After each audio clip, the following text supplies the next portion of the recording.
Hi, everyone. Welcome back to Edge of NFT podcast. Today, we're excited to revisit a groundbreaking episode featuring Leonidas King, the mastermind behind Ord.io. There's some real deep history here because this is before he launched Dog in RuneCoin. He was a pivotal figure in the NFT and Ordinal space, and he was frequently engaged in Twitter spaces with Trevor Owens, another familiar voice on our show. This episode is special because it unravels the lore, the legacy, and the history of a key player in the Ordinal space and goes back to the very beginning of his evangelism of Ordinals. So you're not going to want to miss this episode. Enjoy. I'm Leonidas from Ord.io, the platform revolutionizing how you search, browse, and vote on Ordinal inscriptions. I'm thrilled to join you here on the Edge of NFT, your go-to podcast on everything extraordinary in Web3 and tech. Keep listening. Hi, NFT curious listeners. Stay tuned for today's episode to learn all you wished you'd already knew about Ordinals, a new way to create NFTs through Bitcoin. And what classic collector's item our guest today first started getting into through the local farmer's market. Finally, explore the extraordinary world of primitive digital artifacts, revealing a captivating narrative of innovation and culture. And before we move on, don't forget our Outer Edge LA event recently returned to LA in March of 2023. You can now catch up on all the discussions, presentations, and more by heading over to watch.outeredge.live and registering with just your email address. Then you'll have access to over 60 captivating conversations and performances. Binge watchers are welcome. We'll see you inside. Welcome to the Edge of NFT, the podcast that brings you the top 1% of Web3 today and what will stand the test of time. We explore the nuts and bolts of the business side and also the human element of how Web3 is changing the way we interact with the things we love. This podcast is for the dreamers, disruptors, and doers who are pumped about this ecosystem and driving where it goes next. Today's episode features Leonidas King, the passionate Ordinal collector and visionary behind Ord.io, a revolutionary platform that takes your Bitcoin exploration to a whole new level. The trailblazer of the Ordinal Show, Leonidas, is also renowned for the Leonidas Collection, a treasure trove of historically significant NFTs from the era of 2011 to 2020. Much like prehistoric cave paintings, these primitive digital artifacts permanently etched into blockchains will serve as timeless relics for future generations. These pieces narrate a tale of innovation, culture, and empowerment, and honor the early pioneers whose groundbreaking creations became the bedrock for modern NFTs. Ord.io presents a unique opportunity to search, browse, and cast your vote on Ordinal inscriptions in an unprecedented manner. Tune in and join them as they delve into captivating world of Bitcoin and NFTs. Today, we're talking to Leonidas. How you doing? Hello, Ethan. How's it going? I'm doing great. Awesome. Great to have you. Yeah, man. It's really great to have you on. And my Twitter alerts are always going off with all the content that you're doing about sort of this whole Ordinals movement. So we thought, what better than have the Lion King himself on the show to break it down for us. Well, I appreciate that. I'm pumped to be here. Well, we are too. And we really want to sort of start at the beginning here. We have very informed listeners that are very curious about Ordinals and BRC20, but for a lot of them, this is going to be very new. So at the very beginning, how did this movement come about and what's its essence? And then we'll go into details. Yeah, that's a great question. So this all started with this guy, Casey Rodamore. He's a Bitcoin core developer who came up with this really interesting way to take a sat. So a sat, also known as a satoshi, is the smallest denomination of a Bitcoin. You can split every Bitcoin into 100 million sats. So you end up with 2.1 quadrillion sats in potential total circulation. And he assigns a number to these through this unique first in, first out indexing method that he created, and essentially allows you to track all of these sats like individually as they move around the Bitcoin network. So this was an innovation, I think about probably this time last year. He was really starting to formalize this, ended up creating a protocol called Ordinals, and came up with this second innovation. This guy's full of magic tricks, where you can take basically any file, upload it to the Bitcoin blockchain, essentially store data on Bitcoin, just any arbitrary data. And when you combine these two things together, you end up with a fully on-chain NFT primitive. And that's what we call like ordinals, ordinal inscriptions. Wow. When you say it like that, it all is pretty straightforward. What do you think, Ethan?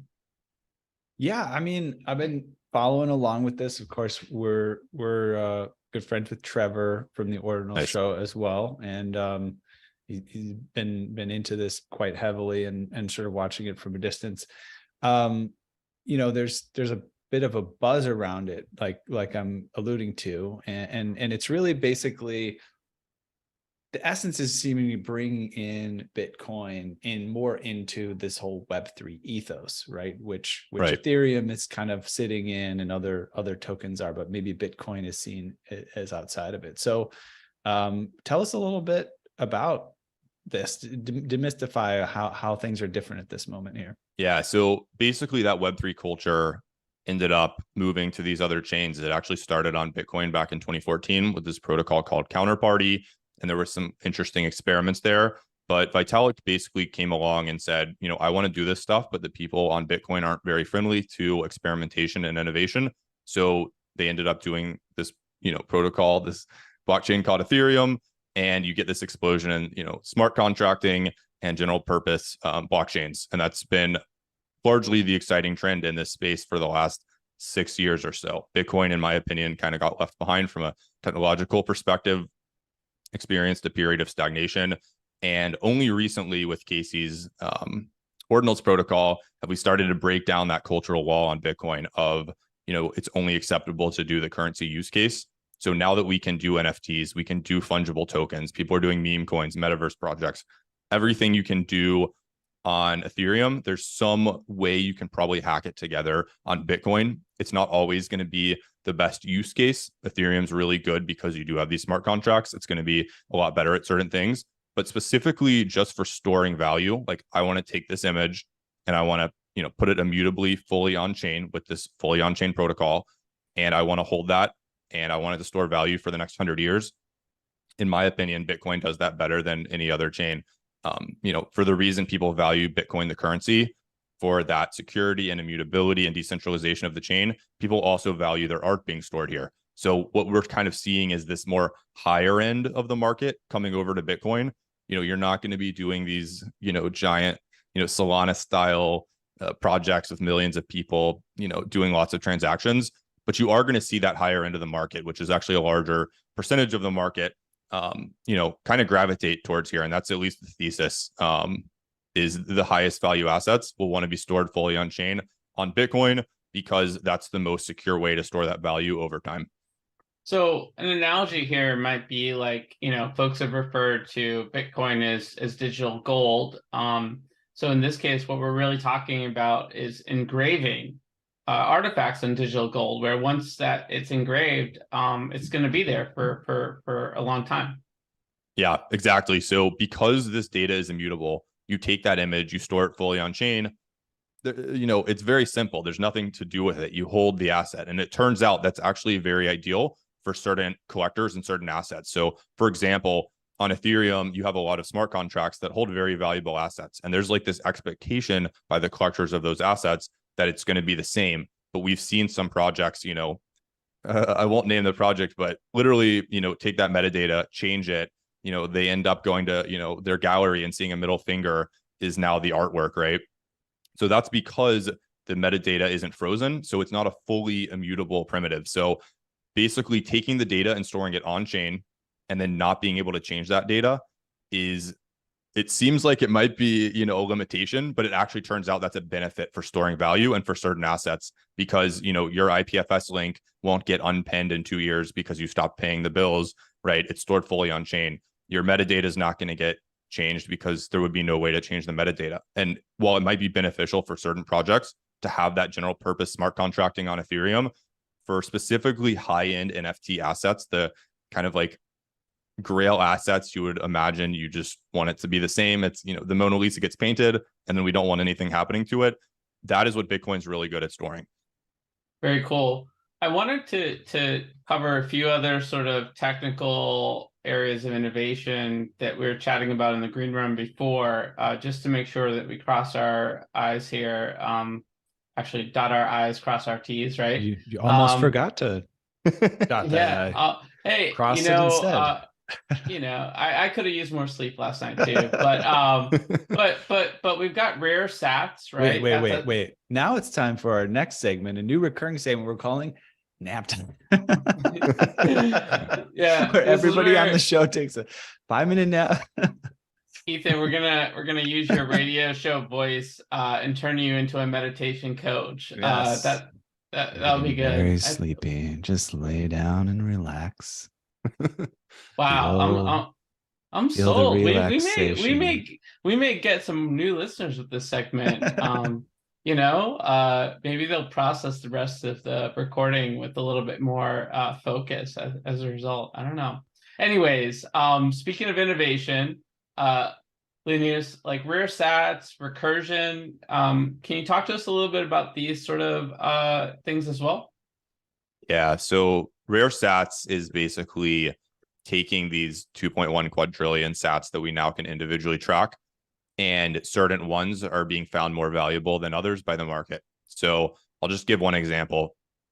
If Satoshi Nakamoto mined the sat and it was one of this set of sats that he sent to somebody as a gift, it then got sent throughout the network over time. And then these sat hunters go and they sift through, like I know people who've sifted through billions of dollars of Bitcoin in their wallet, extracting these rare sats. And basically there's a market for these because you can then inscribe on them. And that's an interesting thing for a collector. So now you can have an NFT and you have your image, right? But it's on a sat that was held in Satoshi's wallet, which is this like extra cool level of an NFT that you can't really do on another chain, just because of the way Bitcoin works. So that is the kind of lowdown on rare sats. We could dive into, there's absurd ideas I've heard, like, Hitman sats from, Russ Ulbricht's arrest, like all kinds of crazy sats that have been part of interesting moments in Bitcoin's history. Like pizza sats were part of the 10,000 Bitcoin transaction that bought 2 pizzas back in May 2010. And then actually the creator of Ordinals, Casey Rodamore, created this rarity index built into the Ordinals protocol, saying that the first sat in a block is uncommon and basically specifying a bunch of these rare sats. And there's about 700,000 uncommons. And we just saw the other day that OKX started extracting theirs from their wallets. It looks like, don't quote me on that. This is just what is the buzz. And we're seeing miners also starting to pluck those out when they mine a block. They can get a little extra in addition to their reward by taking those and selling those. They're worth roughly $500 right now. Wow. So that's rare sats. Yeah. So quick question about the sats in general. Can you trade a sat without it being in your wallet? Does it make sense? So like I might have sats in my wallet that somehow are attached to some, previous transaction a long time ago, but is it that you're trading something that's almost like a collector's card of that actual sat, right? Or do you have to actually have it in your wallet to have that sat? Right. I'm assuming it's more like the collecting cards type of style thing. You could think about this and frame it in different ways. Casey calls this like a collective delusion of like, we now believe that these first in, first out indexing is how we're going to trace these sats. But yeah, basically the way to think about it is, say you have half a Bitcoin in your wallet, that's 50 million sats. That's probably going to be sats from, 2009, 2014, hundreds of different places, because it got sent all around the network and you got this mixed group of 50 million sats. Okay. Each one of those sats, you could individually select it in your wallet and transfer that specific sat to another address.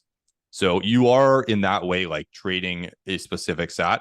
But again, this is all this sort of like made up indexing model that is not officially part of the Bitcoin protocol, but because so many people believe in it, it becomes a thing, if that makes sense. Yes, I think it makes sense. Yep. It creates like a numismatics around Bitcoin, right? Where there wasn't one before. Yes. And then it's really up to the collectors what they find interesting or not, right?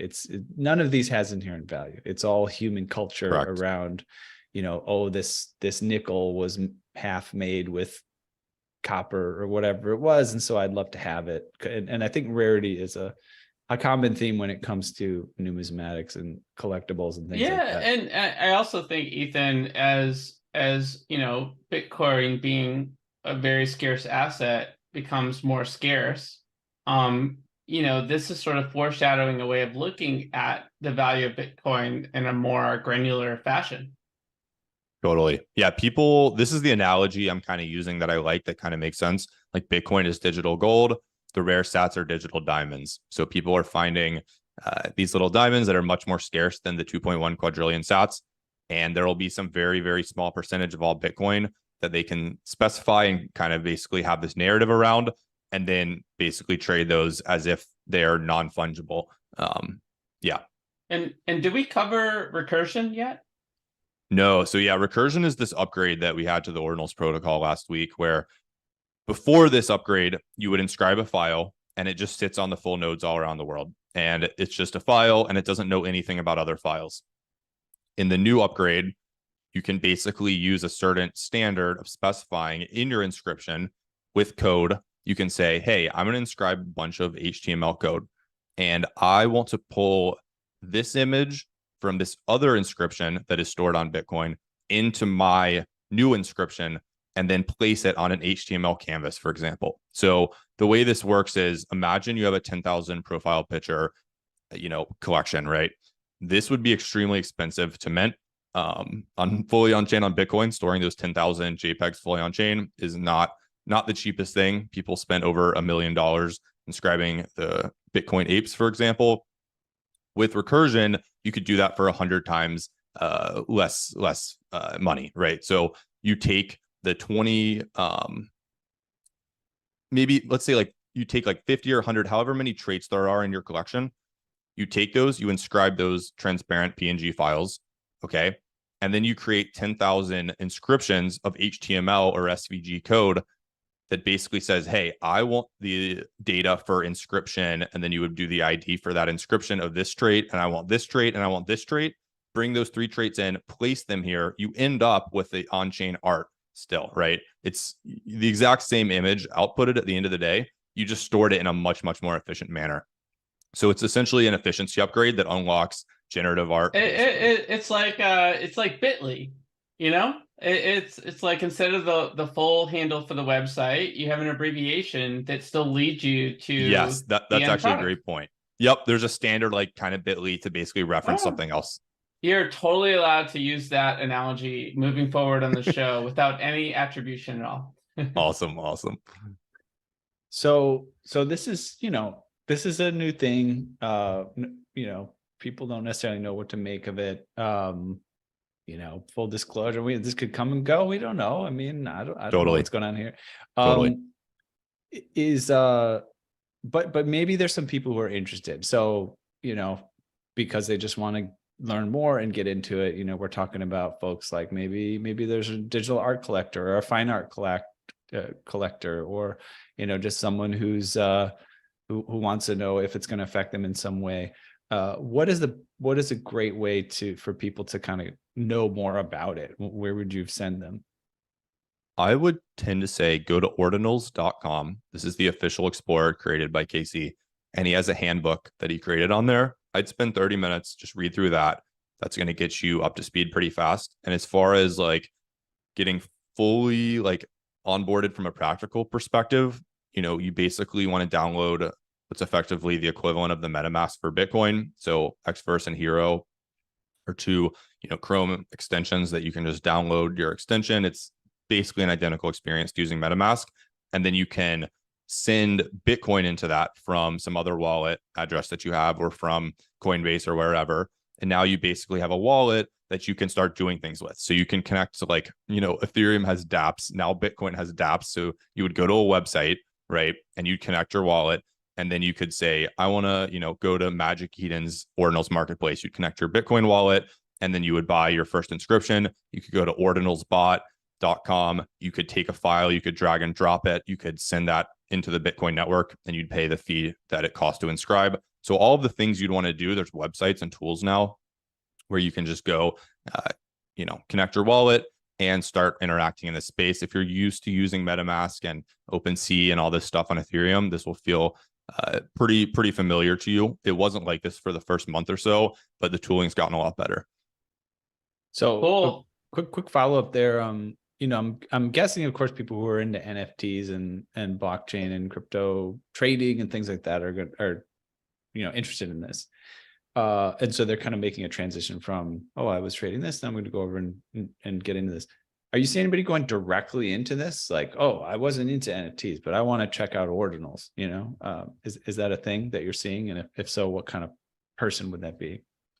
Yeah, so there's all kinds of like weird situations like this. So if you're aware, like Peter Schiff is this very outspoken critic of Bitcoin, saying it holds zero value. He actually, totally, flooded crypto, flooded Bitcoin, flooded NFTs for a very long time. And then actually came out a few weeks ago, pro Ordinals. He thinks it's pretty cool that you can store data fully on chain from an art perspective on Bitcoin. He might not be super thrilled about some of the things that are going on, but that's an example of someone that I personally would have never imagined we'd be orange pilling Peter through Ordinals. But there are people like that who, just for whatever reason, the Bitcoin currency use case wasn't interesting to them, but they're very interested in this stuff. Like Michael Saylor is an example as well of someone who wasn't interested in Web3 on other chains, but is a Bitcoiner, obviously holds a very large percentage of the Bitcoin supply.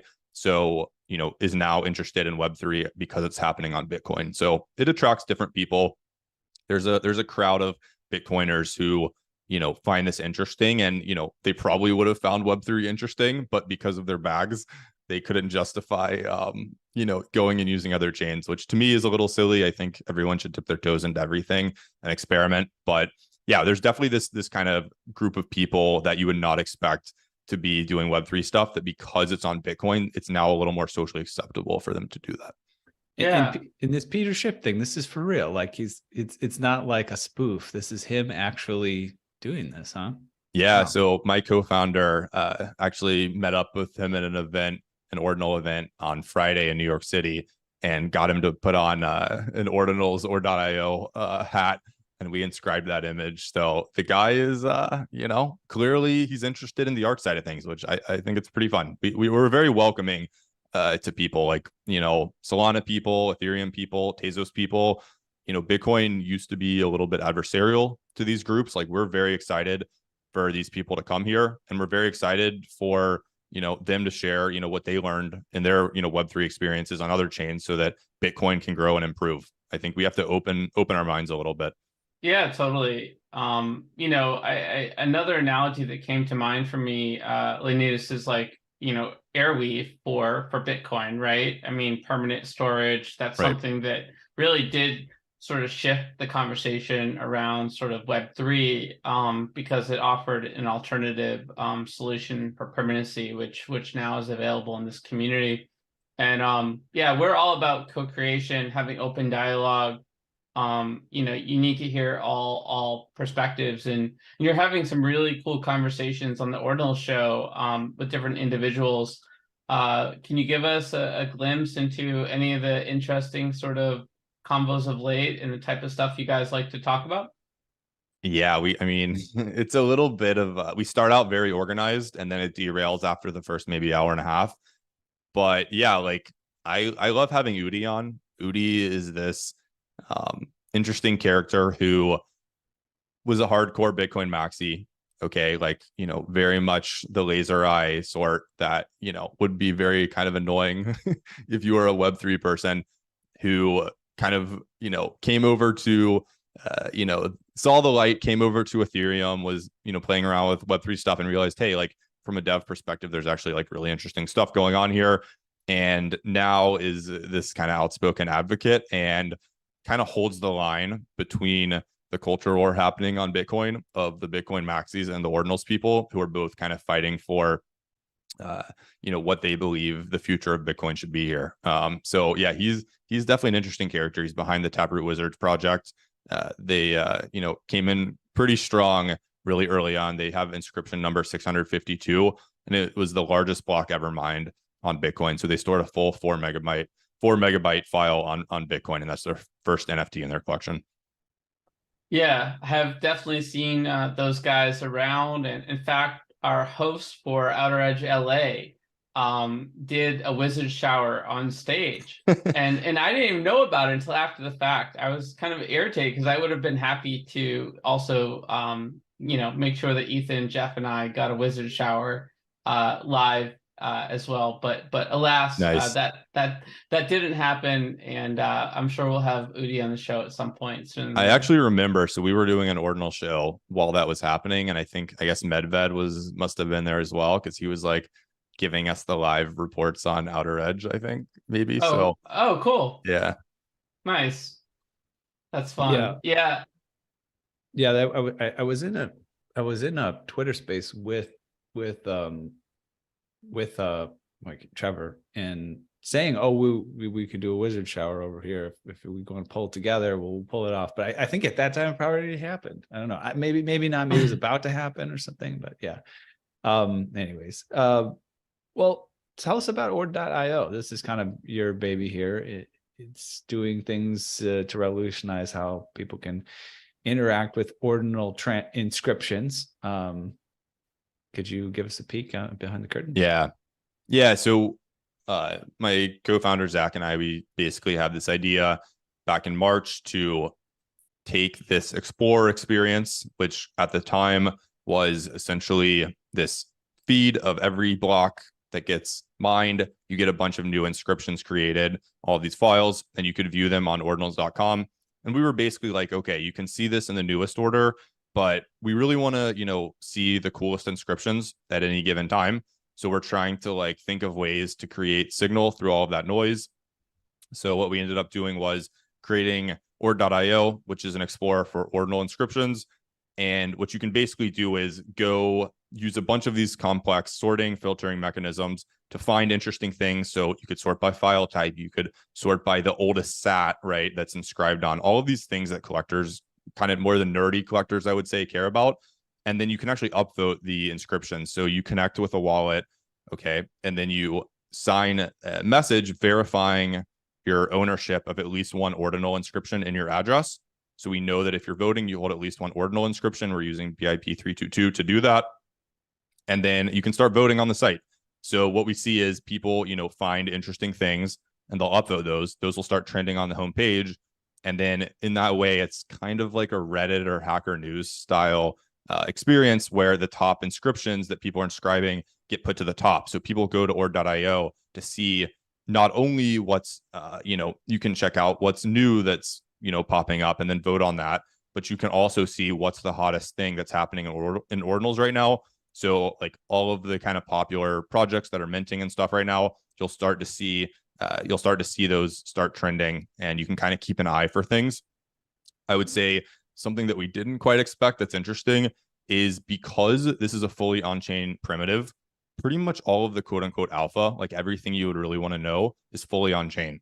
So you can go look and explore these different assets and find something interesting being inscribed and actually know about that like before people tweet about it like 2 days later, right? So all that information is live like on the blockchain as it happens, which is it's kind of an interesting dynamic that doesn't really exist on other chains, and it's just because of how this protocol works.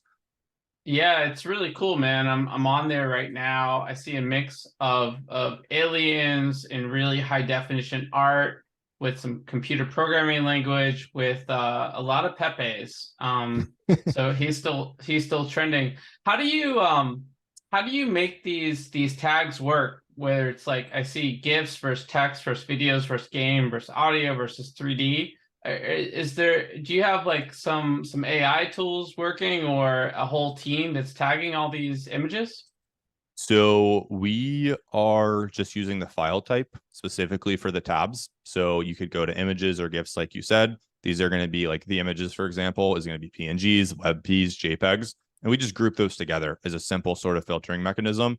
But what's more interesting to me is you go further along the line, the more kind of weird experiments people are trying. So like there's a game section. So people are uploading games fully on chain on Bitcoin. that you can play on our site. People are inscribing these 3D files that if you have an iPhone, you can go to this 3D tab, click on any inscription under that tab, and click the AR button, and then throw it into your, walk outside, throw it into your, front yard or something. It's kind of fun. So, people are, trying lots of interesting experiments, and we just want to support that. We are doing some AI tagging. So every inscription goes through an AI moderation filter.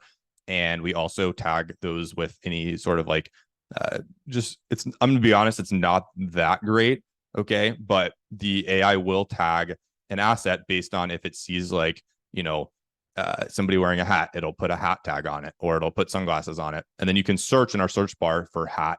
Okay. And then you could click search and then see all the inscriptions that have a hat. It's not perfect, but people are using it in like kind of fun ways. And we're definitely going to look to improve that feature over time. Very cool. Well, this is such a nascent space. And I think, at this early stage, it's probably a little bit difficult to sort of look at the roadmap for, Ordinals and Ord.io and whatnot. But let's try it anyways. As you sort of look ahead, what are the types of collaborations, sort of innovations, partnerships that you see sort of forthcoming in this space? So it's an interesting question. So a lot of the large centralized exchanges have showed interest in the BRC20 protocol, which is the fungible token protocol built on top of Ordinals. So I think 9 of the top 10 crypto exchanges have tweeted about it, and like OKX is actively working on their ability to trade BRC20 tokens, and I think there are a few tokens actually tradable now. Don't quote me on that, but shout out to like Binance. CZ has shown interest. Somebody shared this video with me a few months ago where somebody asked him at this conference in Hong Kong, what are you most excited for in crypto? And he said NFTs in Bitcoin was what his answer was. So we were like, okay, well, that's interesting. So I like inscribed the video of him saying that for fun. And yeah, it's interesting. I think the centralized exchanges are just a very powerful force in this space. So if they want to build integrations, integrate it with their marketplace for NFTs, like Binance has done more recently with inscriptions now being able to be traded there, I think, the more integrations, the better. I'm personally very excited about, let's build some infrastructure around rare sats and, how can we trade rare sats, extract rare sats? That market's interesting. We've got pretty good infrastructure. Like Magic Eden is the #1 marketplace by volume for trading inscriptions right now. And that seems to be all going pretty smoothly. That's a good experience. I think I'd like to see more builders interested in building around the rare sats. That's personally what we're excited to build towards right now. So yeah, just trying to, go to Twitter, see what people are complaining about, and then try to build some sort of solution for them would be a great start if I was a builder joining the space. Gotcha. Well, we're going to wrap up soon here, go over to quick hitters. That should be pretty fun. But before we do, a great question to always explore is, what else are you paying attention to? Of course, you're deep into the Ordinals right now. Things in Ordinals that we may not have mentioned and you might not be involved with, as well as other things in Web3 that, maybe the listeners might find interesting. Yeah, maybe even just a collection coming out that you're excited about. Yeah, it's interesting. So there's lots of these like little, we call them metas in Ordinals where I think we covered rare sats and recursion are really popular right now, but I'm excited for people to just keep exploring this protocol and keep, experimenting with what they can do. So I would really like to see some generative art get created. Like, because we now have recursion, you can create a provably random number on chain on Bitcoin that does a reveal in the future. Okay. And then make art with the same packages that Artblocks does and do that in a very efficient, cost-effective manner. So to be honest, like On-Chain Monkey is the main example I can think of. This stuff is very brand new. Like this upgrade was literally last week. So On-Chain Monkey is the kind of main name in this right now. I actually don't hold one of their pieces, but I wish I did. And basically, my guess is we're going to start to see some more serious generative art being created here. So I would just keep an eye out for specifically the art block style artists coming here and creating stuff, because that is now unlocked by the protocol. So I'll double down on Recursion there.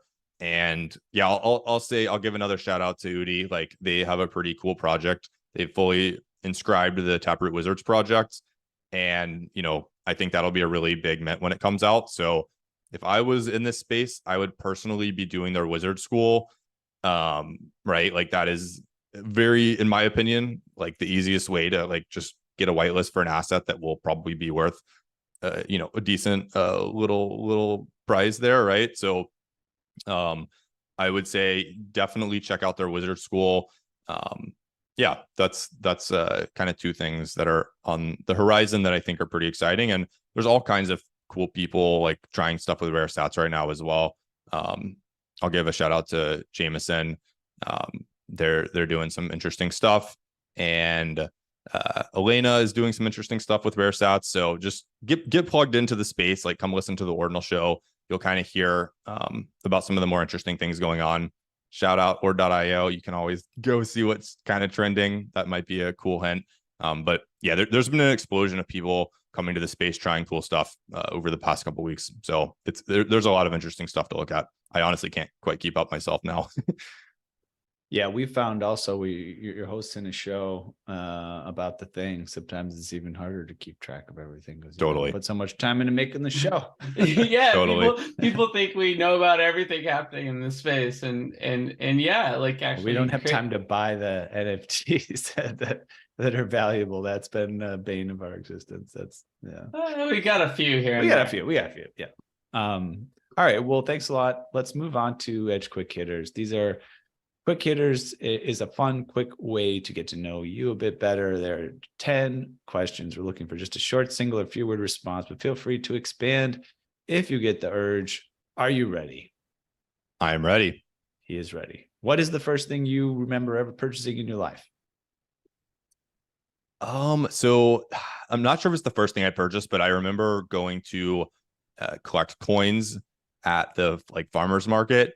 This guy had a stand with all these old coins. When I was a little kid, I'd go with my dad and, sift through all these old coins. I'd look at the dates, try to find the oldest one. I remember that being a pretty fun experience. So, like you mentioned, I have some nickels in my collection, some hay pennies. So some interesting stuff there. Fun stuff. Yeah. Shout out to farmers markets. Always love the farmers market. Actually was chatting with a friend, my son's preschool, talking to another parent, and I found out they had a little farmers market stand at that they make their own little pastry things. That's fun. I gotta go check that out. All right, next question. What is the first thing you ever remember selling in your life? That's interesting. Yeah,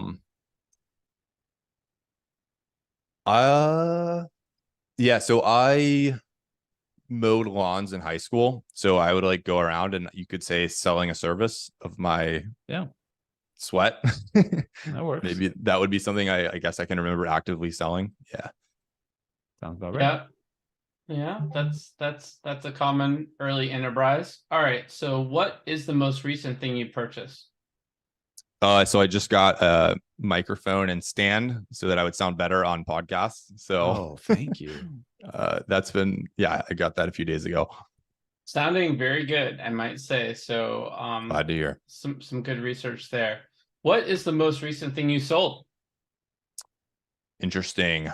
Most recent thing I sold. I'm trying to think. Yeah, I'm trying to think the last NFT that I sold.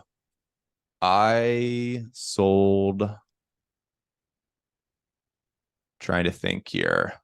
So yeah, last thing I sold would be a few Bitcoin punks. I was very early to getting some Bitcoin punks. So I just was I'm going to take a little bit off the table. I sold I think 5% of that.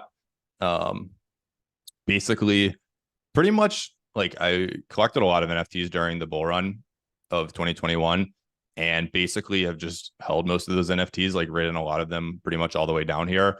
And it's just it would kind of be demoralizing to sell some of them now. So I'm trying to just kind of hold this through, wait till the next kind of exciting bull run, right? Yeah. Yeah. What do they call that? The gambler's fallacy. Or something like Oh yeah, sunk yeah. cost Whatever I just fallacy, said there sunk is like cost probably the fallacy. opposite of what Yeah. any investment book would ever say. But yeah, that's we're just gonna we're gonna ride. We're gonna ride. It's a common, you know, it's a little bit different. I think it's a common collector's type of thing and mindset. I don't know if it's really exactly the sunk cost fallacy, but it's like I like this. I'm gonna keep it. Why get rid of it? All right, next question. What is your most prized possession? Oh,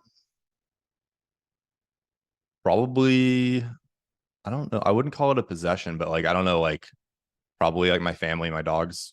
Just like yeah, I'm not like I'm a very much minimalist in real life, so don't really value like I drive like an old car and just like don't I don't know. I don't own that many things in real life. So maybe that's my real life answer. And then in the metaverse, I love my Satoshi card. I have 4 of them, and they're this very early dank art on Bitcoin on Counterparty from 2015. And it's actually part of my PFP here. It's the outer hoodie part. And that is art from Counterparty, like I was saying, and it's the first crypto art depicting Satoshi ever.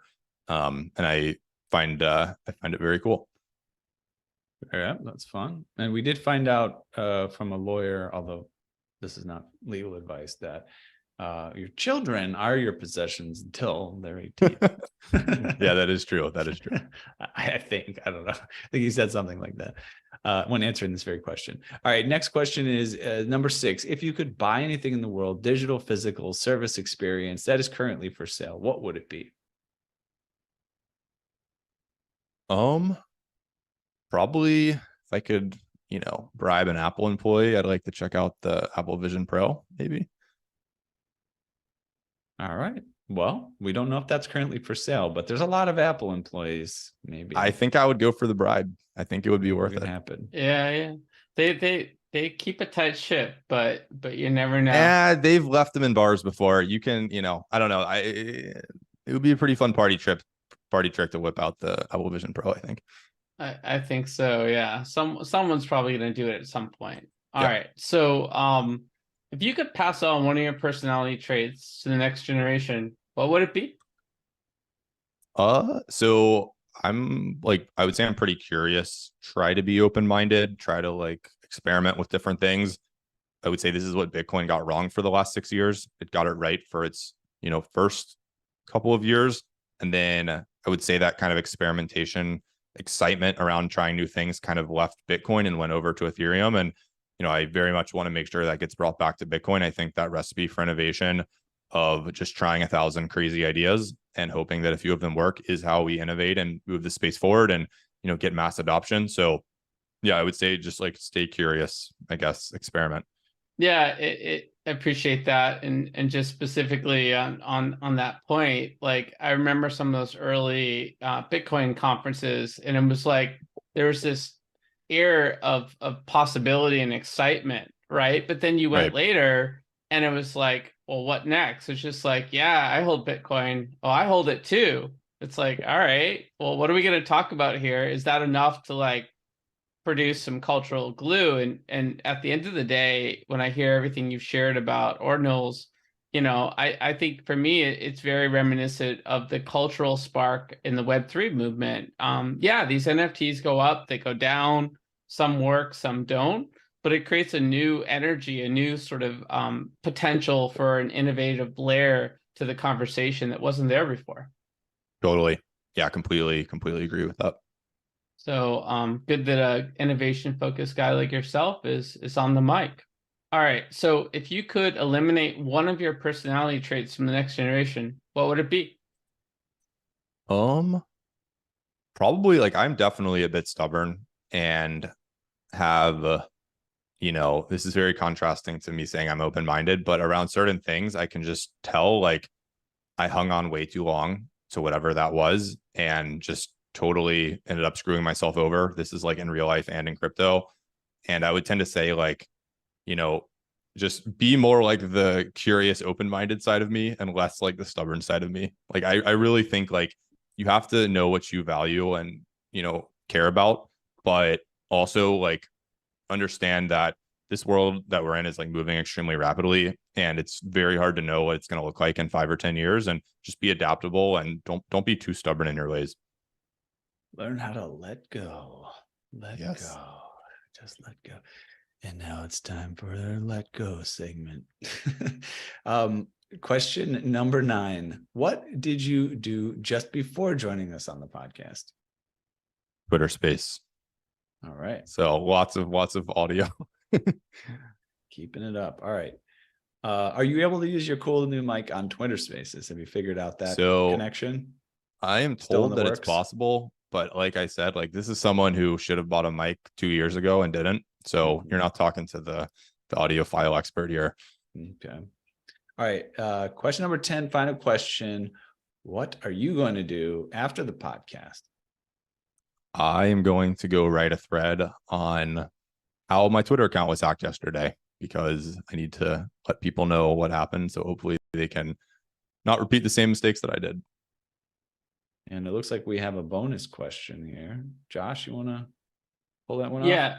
By the way, like Mr. Calm Cool Collected, thanks for joining the show in spite of the hack, and wishing you the best. I will tell you, it could be worse. You could have been Jiho at the first Outer Edge LA NFTLA, who got hacked for over $650 million before he was going to come on our show. So wow, that is not fun.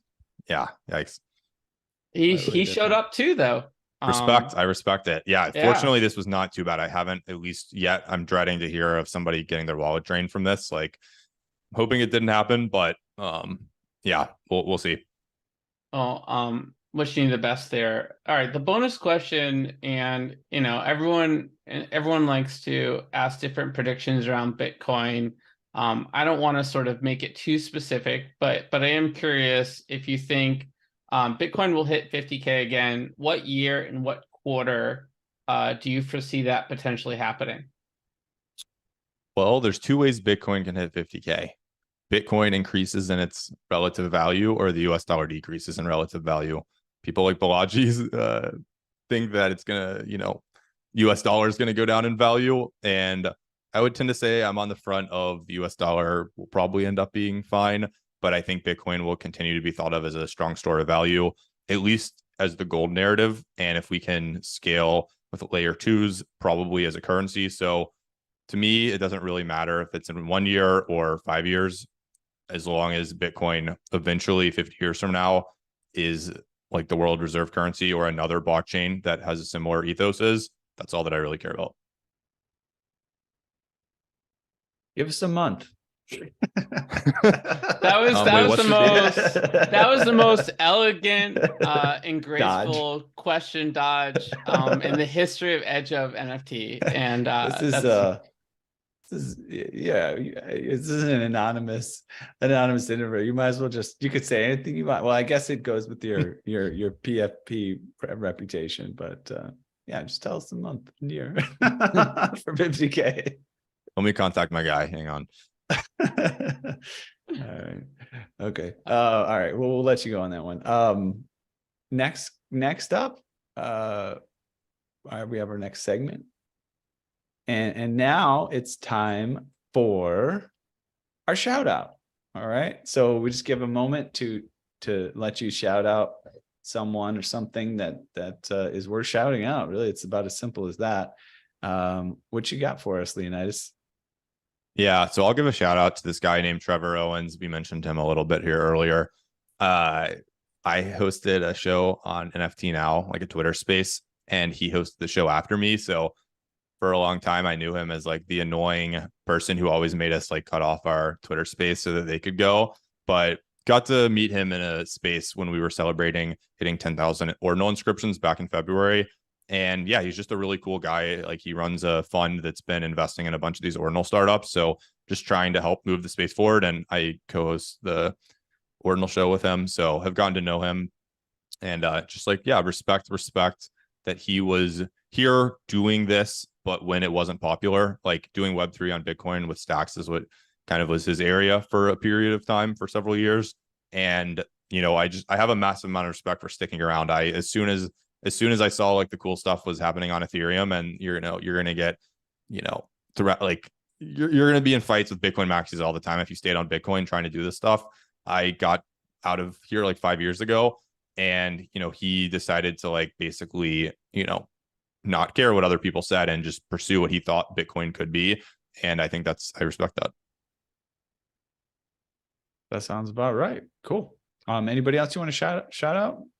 I'll shout out my friends Adam and Jake from my historical NFT collecting days. I've kind of moved fully into this Ordinal stuff. It just kind of consumes you, but still hold on my historical NFTs, and had a ton of fun collecting them with those guys over the 2021-2022 timeframe. And they are working on this startup called Emblem Vault that allows you to take assets from Bitcoin and trade them on Ethereum. So it's a cross-chain bridging technology, and it's pretty cool. Like you can take the old rare Pepes or Ordinal inscriptions from Bitcoin and trade them on OpenSea. So for those people who maybe they don't want to deal with downloading Xverse and getting onboarded the slightly harder way to this space, they can dip their toes in and still own these assets by using the Emblem Vault curated collections on OpenSea.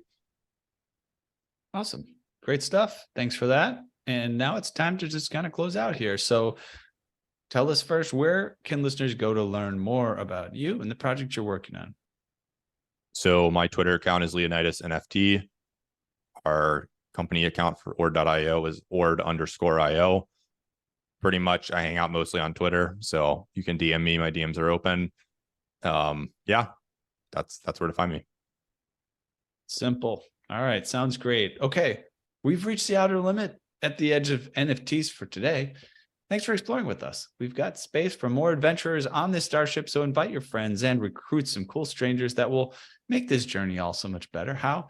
Go to Spotify or iTunes right now, rate us and say something awesome. Then go to edgeofnft.com to dive further down the rabbit hole. Look us up on all major social platforms by typing Edge of NFT with no spaces and start a fun conversation with us online. Lastly, be sure to tune in next time for more great Web3 content. Thanks again for sharing this time with us today. The views and opinions expressed on Edge of NFT reflect solely those views and opinions of the show hosts and its guests. Please make sure to do your own research. Our show is not financial advice. You understand that you are using any and all information available on or through this podcast at your own risk. Whenever making financial decisions, we recommend doing your own research and talking to your accountant for financial advice. From time to time, we may feature sponsored content on the show for which we receive value, and we may share links for which we receive a commission if you make a purchase through one of those links. Refer to our website, www.edgeofnft.com, for our full disclaimer, terms and conditions, and privacy policy.